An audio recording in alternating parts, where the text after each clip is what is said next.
Hi, ഞാൻ Abhinand, absolute mind ക്ലിനിക്കിൽ consultant സൈക്കോളജിസ്റ്റാണ്. ഞാനിന്ന് നിങ്ങളായിട്ട് ഡിസ്കസ് ചെയ്യാൻ പോകുന്നത് ഉത്കണ്ഠ രോഗങ്ങൾ അഥവാ ആൻസൈറ്റി ഡിസോർഡേഴ്സിനെ കുറിച്ചിട്ടാണ്. നമുക്കെല്ലാവർക്കും പലതരത്തിൽ ആൻസൈറ്റി അനുഭവപ്പെടാറുണ്ട്.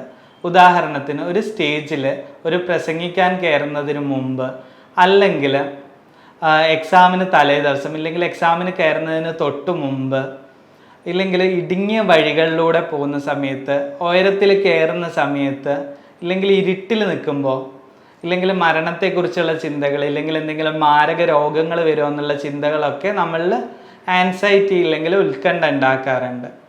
ആൻസൈറ്റി ഇല്ലെങ്കിൽ ഉത്കണ്ഠ ഒരു പരിധി വരെ നല്ലതാണ്. കാരണം എന്താണെന്ന് വെച്ച് കഴിഞ്ഞാൽ ഉത്കണ്ഠ നമ്മളെ കെയർഫുൾ ആക്കാനും കോഷ്യസ് ആക്കാനും സഹായിക്കുന്നുണ്ട്.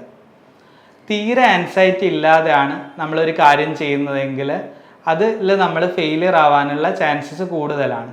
ഉദാഹരണത്തിന് ഒരു കുട്ടി തീരെ പഠിക്കാതെ, തീരെ ഉത്കണ്ഠ ഇല്ലാത്തത് കൊണ്ട് തന്നെ തീരെ പഠിക്കാതെയാണ് എക്സാമിന് പോകുന്നതെങ്കിൽ ആ എക്സാമിന് അവൻ തോൽക്കാനുള്ള ചാൻസസ് വളരെ കൂടുതലാണ്.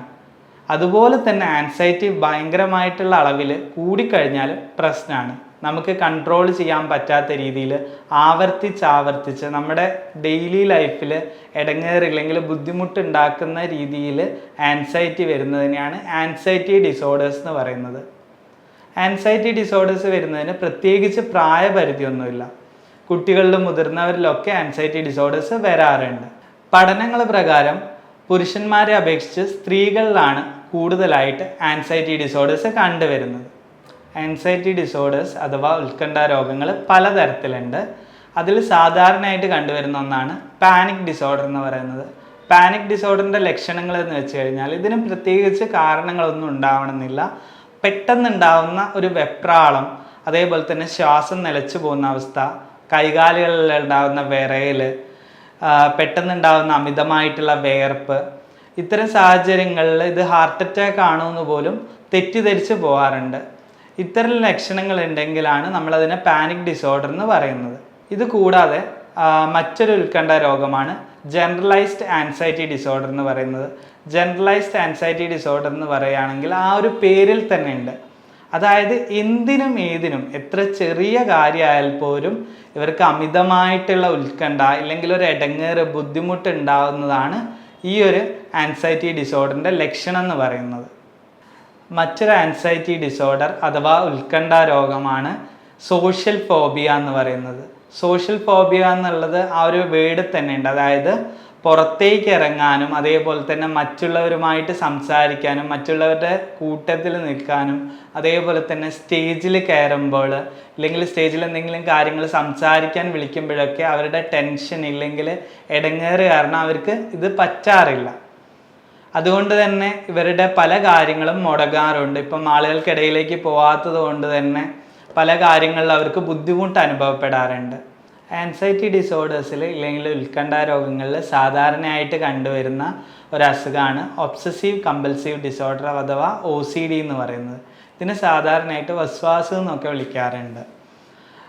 ഒബ്സഷൻസ്, കമ്പൽഷൻസ് എന്നുള്ള രണ്ട് വേർഡുകൾ കൂടി ചേർന്നിട്ടാണ് ഒബ്സസീവ് കമ്പൽസീവ് ഡിസോർഡർ ഉണ്ടായിട്ടുള്ളത്.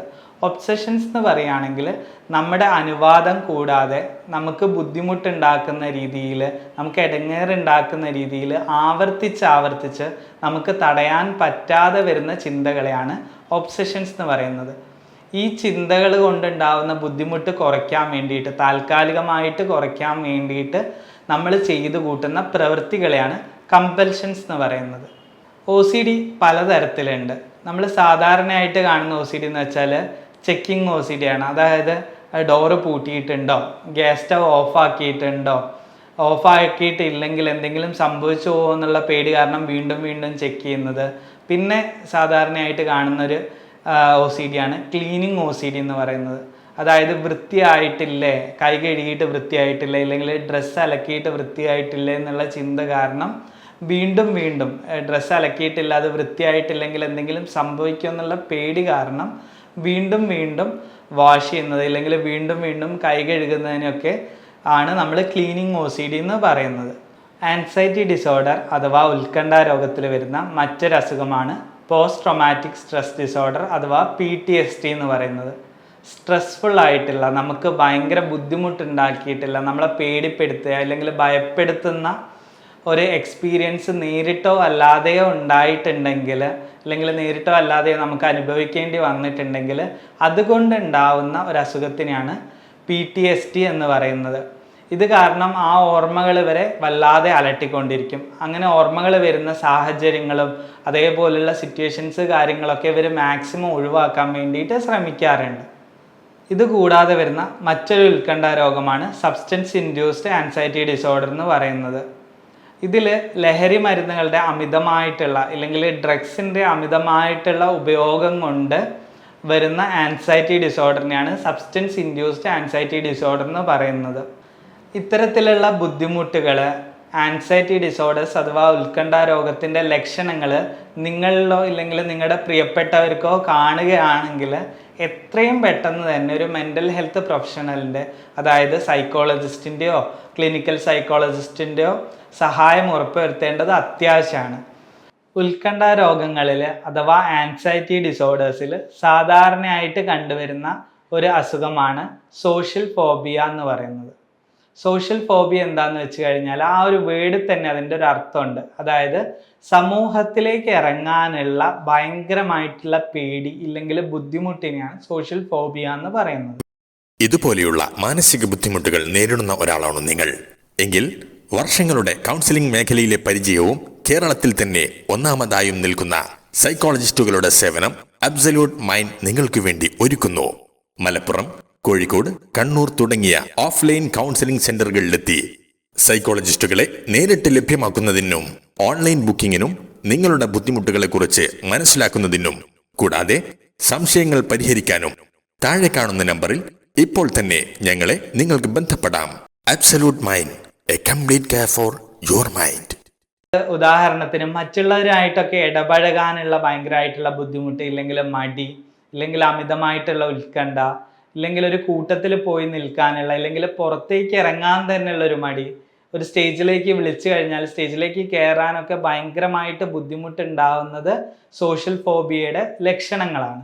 ഇത് കൂടാതെയുള്ള മറ്റൊരു ഉത്കണ്ഠ രോഗമാണ് സ്പെസിഫിക് ഫോബിയ എന്ന് പറയുന്നത്. സ്പെസിഫിക് ഫോബിയ എന്ന് വെച്ച് കഴിഞ്ഞാൽ ഏതെങ്കിലും ഒരു പ്രത്യേക വസ്തുവിനോടോ അല്ലെങ്കിൽ ഒരു പ്രത്യേക കാര്യത്തിനോടോ ആയിരിക്കും ഇവർക്ക് ഭയം ഉണ്ടാവുക. എല്ലാ കാര്യങ്ങളോടും ഉണ്ടാവില്ല. പ്രത്യേകമായിട്ടുള്ള ഏതെങ്കിലും ഒരു വസ്തു ഇല്ലെങ്കിൽ ഒരു ജീവി ഇല്ലെങ്കിൽ ഒരു കാര്യത്തിനോടായിരിക്കും ഇവർക്ക് പേടി ഉണ്ടാവുക. അതായത് പ്രാണികളോട് ഇല്ലെങ്കിൽ പട്ടീനോട്, പൂച്ചയോട്, അങ്ങനെയുള്ള കാര്യങ്ങളോടായിരിക്കും ഇവർക്ക് ഭയങ്കരമായിട്ടുള്ള ഒരു ഉത്കണ്ഠ. അതിനെ കാണുമ്പം തന്നെ ഭയങ്കരമായിട്ടുള്ള ഒരു ഉത്കണ്ഠ വരൽ ഉണ്ടാവാറുണ്ട്. ആൻസൈറ്റി ഡിസോർഡർ അഥവാ ഉത്കണ്ഠ രോഗത്തിൻ്റെ ലക്ഷണങ്ങളിൽ നിങ്ങളിലോ അല്ലെങ്കിൽ നിങ്ങളുടെ പ്രിയപ്പെട്ടവരിലോ കാണുകയാണെങ്കിൽ എത്രയും പെട്ടെന്ന് തന്നെ ഒരു മെൻ്റൽ ഹെൽത്ത് പ്രൊഫഷണലിൻ്റെ, അതായത് സൈക്കോളജിസ്റ്റിൻ്റെയോ ക്ലിനിക്കൽ സൈക്കോളജിസ്റ്റിൻ്റെയോ ചികിത്സ അവർക്ക് ഉറപ്പുവരുത്തേണ്ടതാണ്. ആൻസൈറ്റി ഡിസോർഡേഴ്സിൻ്റെ ലക്ഷണങ്ങളെക്കുറിച്ചും അതേപോലെ തന്നെ വിവിധ തരത്തിലുള്ള ആൻസൈറ്റി ഡിസോർഡേഴ്സിനെ കുറിച്ചും നിങ്ങൾക്ക് മനസ്സിലായി എന്ന് കരുതുന്നു. മറ്റൊരു വീഡിയോയുമായിട്ട് വീണ്ടും കാണാം. Thank you.